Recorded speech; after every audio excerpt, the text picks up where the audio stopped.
Hello everyone, I'm Simeon Singh. Welcome to my channel, Indian and World Pageant. Today I will be reviewing about Miss Universe 2020. I'll be giving my honest opinion and we'll be talking about the production as a whole, including swimsuit, evening gown and interviews. So before we start the review, please subscribe my channel, and you can also subscribe my travel channel. I'll be mentioning it in the description box. Hope you subscribe and enjoy this video. So let's start with the stage and production. First of all, the stage looks small and cramped this year. The stage over the years has changed from being fabulous to decent. The number of contestants are increasing each year, and this year they look too close standing. The production is just fine, I guess, this year.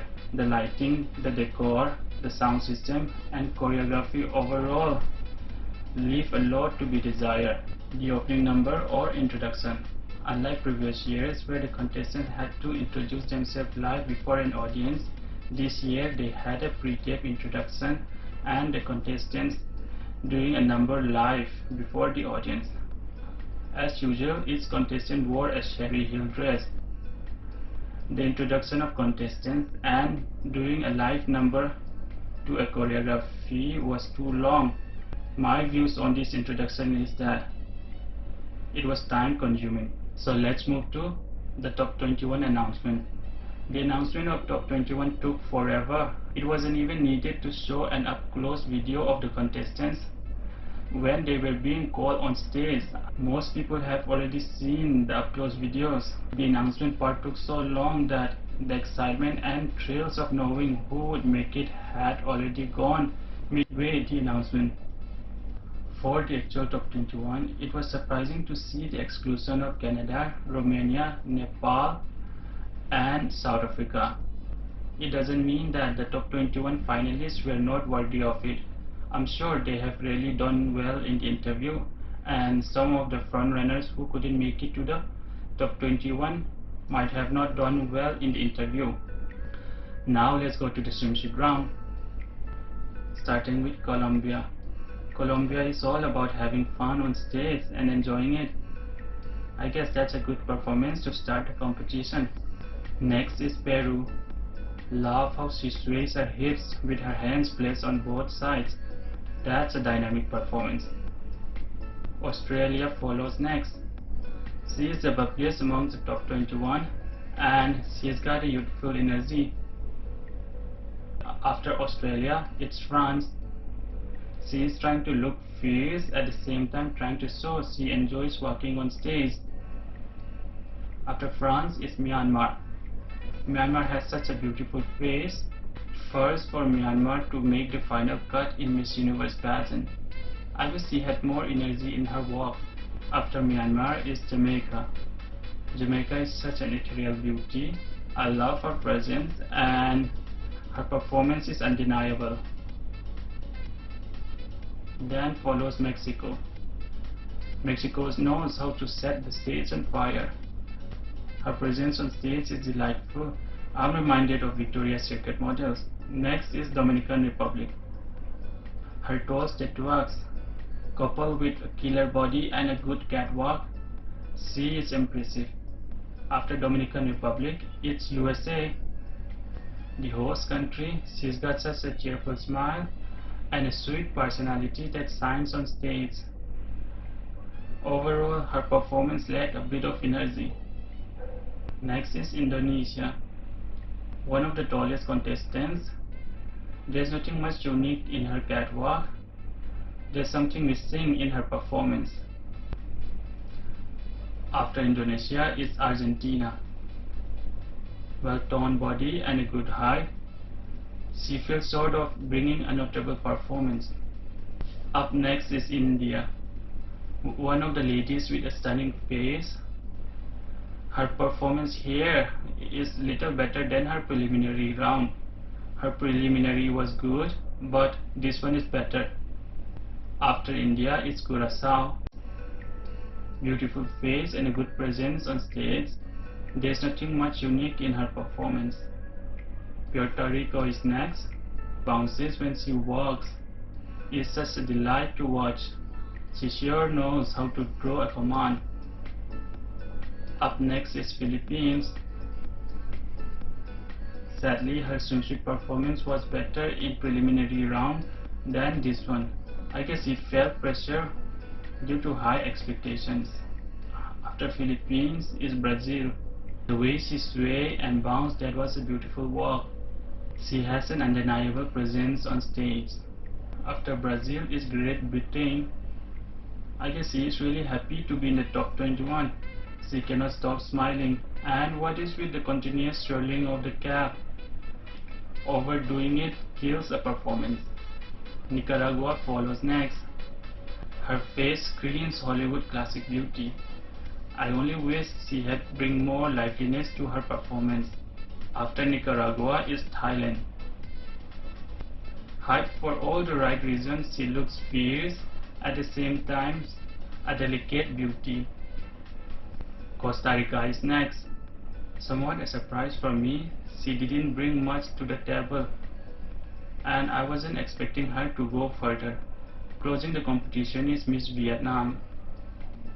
Winner of the online vote, I was quite impressed with her preliminary performance, but she couldn't match up to the hype created by online votes. The top 10 announcement. The top 10 announcement didn't bring much surprise. I'm sure many were shocked to see the exclusion of Philippines. I was surprised to see Costa Rica in the top 10. I would trade her with Nicaragua. Now let's move on to the top 10 evening gown. Starting the evening gown round with Jamaica. Jamaica looked like an ocean princess just walking out of the ocean in her multicolored beaded silver gown, which I think is an inspiration of a Maiden Life. I could be wrong. I wish she had wore the same pink gown which she wore in the preliminary round. That pink gown complements her skin tone and brings out her much more mature personality. After Jamaica is Dominican Republic. The gown really didn't flatter her beauty, but she's got a great killer body and she's tall. I guess being tall and having a good catwalk hides the flaws and brings out her aura instead. After Dominican Republic, it's Miss India. I'm really glad that she wore the same dress as in preliminaries. It complements her calm demeanor. She is poised and royal. After India, it's Miss Peru. This exquisite silver gown with a see-through bottom accentuates her well-toned body and height. She is classy and elegant. After Peru is Miss Australia. She is fresh and young. I wanted to see more of liveliness in her performance. I guess she was trying to be calm and composed queen. Up next is Puerto Rico. This complete white gown with the upper parts having a white beads on see-through lace is what I call Pearl Princess meets ocean wave.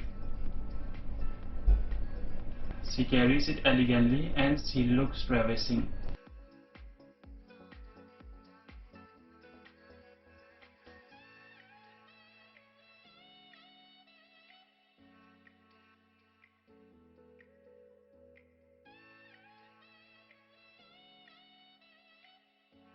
Up next is Costa Rica, the lady in red. This is the best gown so far in the competition, but having a best gown doesn't mean it can get you further. You need more, you need to bring more in the performance. Up next is Mexico, another lady in red. The gown from the waist down looks like a mermaid's tails when she moves graciously on stage. She exudes warmth and elegance. Closing the evening gown competition is Miss Brazil. The gown looks exquisite, but I'm not sure it does justice to her beauty. Overall, she gave a commendable performance. So that sums up the top 10 evening gown round. Out of the 10 contestants, only India and Peru chose to wear the same gown. There that need our help and that we can overcome anything. Gracias. Thank you. Thank you very much. Climate change.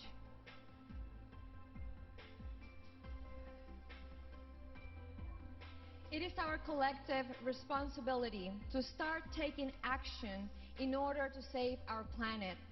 Just by little, we can start making a difference. Little by little, by recycling, by teaching young generations about taking care of our beautiful, beautiful Earth. We're just here for one time. And this is the time that we have to start taking care of it. Thank you. Mexico did well. India kind of lost the momentum but managed to do well. Again, Dominican Republic took some time due to time factor. Brazil was quite impactful. At some time I thought, why is she shouting? Then again, Peru had the best answer. So after considering the last two rounds, that is question and answer round and the speech round, Peru is the winner for me, and followed by Brazil, Mexico, India, and Dominican Republic. Peru is my winner